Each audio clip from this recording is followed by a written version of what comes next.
Kodak created digital cameras, then threw it all away. How does a company that invented the future of photography go from dominating the world to filing for bankruptcy? Today, we're diving into the shocking rise and catastrophic fall of Kodak. A story of innovation, arrogance, and missed opportunities that changed the photography industry forever. Stick around, because this is a business failure you need to understand. Hit that like button if you're ready to uncover the truth behind Kodak's collapse, and let's get started. To understand Kodak's fall, we have to start with its rise. Picture this. It's 1888, and photography is a pain. You need heavy equipment, chemicals, and serious skills to take a single photo. Enter George Eastman, a 34-year-old inventor with a vision to make photography accessible to everyone. Eastman founds the Eastman Kodak Company and introduces the Kodak number. 1. A simple camera preloaded with film. His slogan? You press the button, we do the rest. Kodak's genius was making photography easy. They didn't just sell cameras, they sold the entire experience. You'd send your camera back to Kodak, they develop the film and ship you the prints.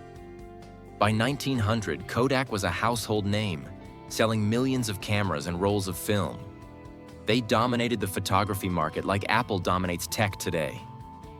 And George Eastman? He became one of the richest men in America, turning Kodak into a global empire. Kodak wasn't just about cameras. They innovated relentlessly. They introduced color film in the 1930s, motion picture film that powered Hollywood, and even medical imaging tech. By the 1970s, Kodak was a juggernaut, employing over 120,000 people and controlling 90% of the US film market and 85% of the camera market. Their yellow film boxes were everywhere. Weddings, vacations, you name it. Kodak wasn't just a company, it was photography. Quick question, have you ever held a roll of Kodak film? Drop a comment and let me know if you're old school like that. And don't forget to smash that subscribe button, we're just getting started. Now here's where things get wild. In 1975, a 24-year-old Kodak engineer named Steve Sasson is tinkering in a lab. His boss gives him a weird task. Figure out if this new thing called a charge-coupled device, or CCD, can capture images. Sasson gets to work, and after months of experimenting, he builds something insane, the world's first digital camera. This thing was a beast. It weighed 8 pounds, took 23 seconds to capture a single blurry image, and saved it on a cassette tape. But it was revolutionary.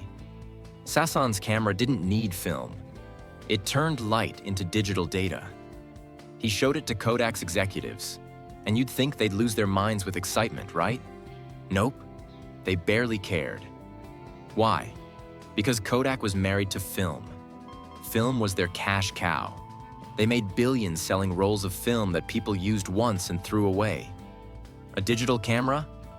That meant no film sales. To Kodak's leaders, Sasson's invention was a cute science project, not the future. They told him to keep it quiet and didn't even patent the technology aggressively. Can you believe that?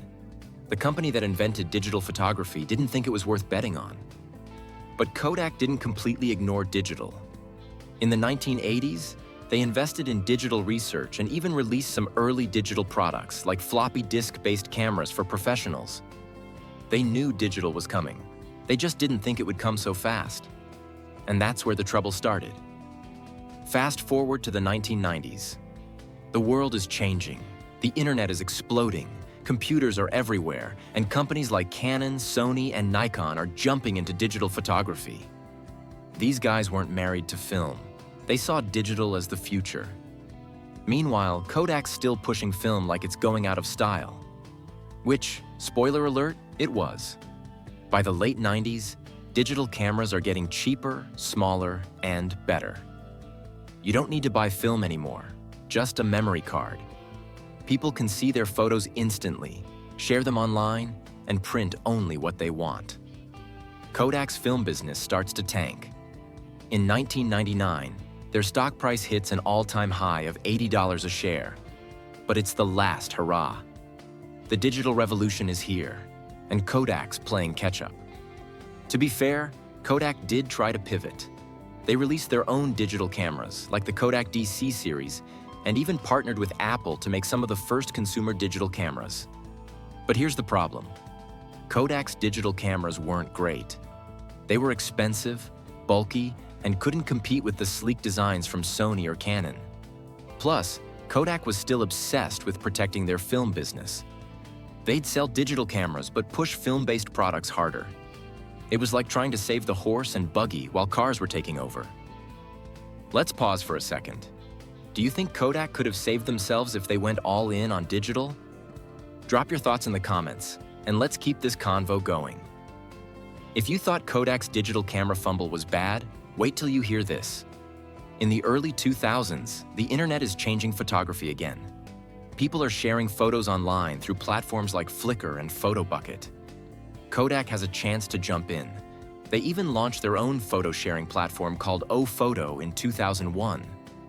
But instead of making it a social media powerhouse like Instagram, Kodak uses oPhoto to sell photo prints. Yep, they doubled down on physical prints while the world went digital. Then comes the real killer, camera phones. In 2000, Sharp releases the first phone with a built-in camera. By 2007, Apple drops the iPhone, and suddenly everyone's got a camera in their pocket. Kodak's market shrinks even more. Film is dead. Digital cameras are losing ground to phones, and Kodak's still acting like it's 1985. Their revenue plummets from $16 billion in 1996 to $10 billion by 2006. Their stock price? Down to $25 a share. Desto. Kodak's leaders were stuck in the past. They had the talent, the patents, and the brand to dominate digital photography, but they couldn't let go of film. They laid off tens of thousands of workers, closed factories, and burned through cash trying to pivot too late. In 2011, they sold off their digital imaging patents for $525 million just to stay afloat. That's right. The company that invented digital photography sold the tech they pioneered for pennies on the dollar. By 2012, Kodak's story reaches its breaking point. On January 19, 2012, Eastman Kodak files for Chapter 11 bankruptcy. The company that once employed 145,000 people is down to 17,000. Their stock price? Less than 50 cents a share. Factories are shuttered, pensions are slashed, and the Kodak brand becomes a ghost of its former self. What went wrong? It wasn't just one mistake, it was a mindset. Kodak's leaders suffered from something called the innovator's dilemma. They were so focused on protecting their existing business, film, that they ignored the technology they invented. They had every chance to lead the digital revolution, but chose comfort over courage. And when the world moved on, Kodak was left behind. So, what can we learn from Kodak's failure?